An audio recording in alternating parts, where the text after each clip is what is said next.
FLURONA has been a buzzword of sorts the past few months. These are combo cases of flu and coronavirus. Here in Colorado hospitals, state health officials have identified 11 cases so far. Denver 7's Bayon Wang spoke to a Denver resident describing his bout with FLURONA.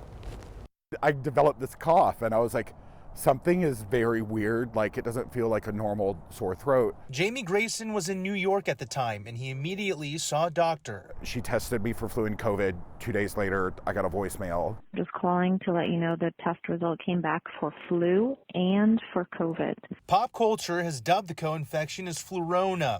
Grayson had to cancel his flight back home in mid-December and quarantine in a hotel for 10 days. And for a few days, it was like really bad night sweats and a really bad sore throat and a cough, and then it kind of petered out into just more of a cough, and I have a remnant of that now. Although there only have been 11 official cases of FLURONA in Colorado, emergency medicine physician Eric Hill says that number's likely much higher. I can almost guarantee that the incidence is going to be much higher than what we actually have tested for it.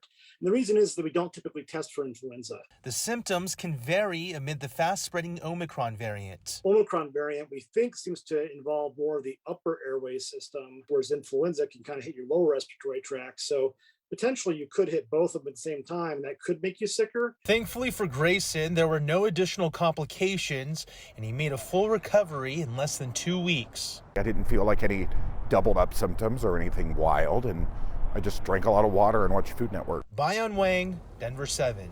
All right, well, let's give you some context that might calm your nerves. FLURONA cases are not new. The first reported cases in the U.S. date back to February 2020, before COVID really took off in the U.S. Now, we are just seeing more cases of FLURONA this year because of those relaxed social distancing measures. And it's not just COVID and the flu going around right now. The state health department says they're seeing increased levels of many different viruses.